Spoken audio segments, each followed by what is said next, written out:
Les appels à projets internes dans CapLab, un podcast de Christophe Kriegler.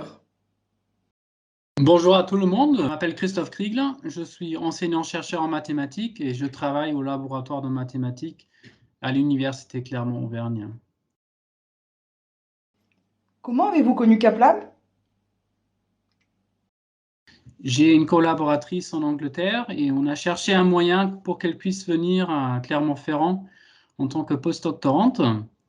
Et on a vu au mois de septembre dernier qu'il y avait un appel à projet de l'Université Clermont qui s'appelle eSite Émergence et qui utilise donc ce logiciel CapLab. Donc le projet Émergence a comme but de financer des projets de 12 mois sur l'année 2022. Comment CapLab gère la phase de montage des candidatures? Donc lors de la phase de montage du dossier de candidature, nous avons vu que en fait, ce CapLab couvre tout le processus de la demande de financement. Ça commence avec le montage du projet. Ensuite, il y a le dépôt qui est aussi couvert par CapLab. Il y a la validation par le directeur de mon laboratoire.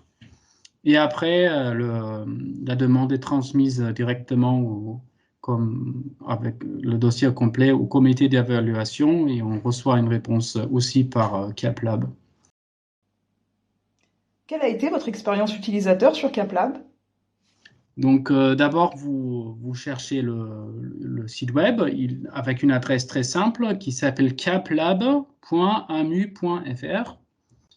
Vous entrez et puis après, vous vous connectez. Donc, il faut choisir son université d'appartenance. Pour l'instant, il y en a quelques-unes en France qui participent dans cette phase exploratoire dans laquelle se trouve CapLab. Et il y a en particulier l'Université Clermont-Auvergne. Après, c'est encore une fois très simple. Vous vous connectez avec votre login et mot de passe de votre UNT et vous êtes dans le système de CapLab. Donc après, vous trouvez à gauche, il y a des onglets.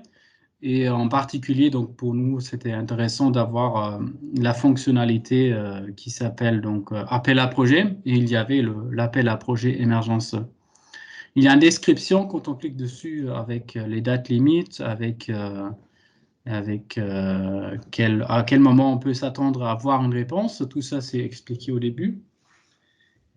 Et après, une fois qu'on est dans le système, on voit ce qu'il faut faire. Donc, il y a des champs prédéfinis, comme par exemple où on entre ses coordonnées. On peut choisir sa structure d'appartenance. Donc, pour moi, c'était le laboratoire de mathématiques. Après, ça continue. Vous avez le titre du projet, le montant demandé, la durée, tout ça. Rien de plus simple. On entre dans les champs prédéfinis.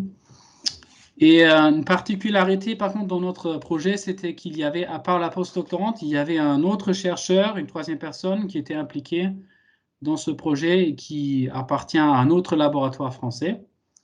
Et pour ça, CapLab possède la possibilité il y a une rubrique qui s'appelle partenaire du projet. Et si vous cliquez dessus, il y a un certain nombre de laboratoires de l'ensemble des universités françaises qui est enregistré et il y avait donc en particulier le laboratoire de notre partenaire. Alors après, le gros du travail pour nous, pour les chercheurs, c'est le montage du dossier en version PDF qui est demandé par Émergence. Et donc, une fois qu'on a travaillé ce dossier, on le téléverse à la fin. Et le site indique qu'on a déposé tous les documents, donc on est averti s'il manque quelque chose. Et on est aussi averti de l'approche de la date limite, même avec des couleurs. Donc ça, c'est assez clair. Et une fois que le feu est vert, les champs sont renseignés et le dossier PDF est téléversé. Ma partie en tant que chercheur est terminée, mais CapLab continue. Donc il y a donc la phase d'évaluation. Et on reçoit après une notification sur le résultat qui, heureusement, dans notre cas, était positif. Donc, notre projet a pu être financé dans le cadre d'émergence. Donc, au total, j'ai trouvé que les fonctionnalités de CapLab sont très intuitives. Donc, vous avez des champs prédéfinis dans lesquels vous entrez ce dont vous avez besoin. Et les laboratoires avec lesquels on pourrait coopérer sont prédéfinis. Et on peut même, si on veut choisir la langue dans laquelle on veut renseigner les champs, il y a français ou anglais, il y a un bouton pour choisir sa langue. Et aussi, donc, on est averti de la date limite.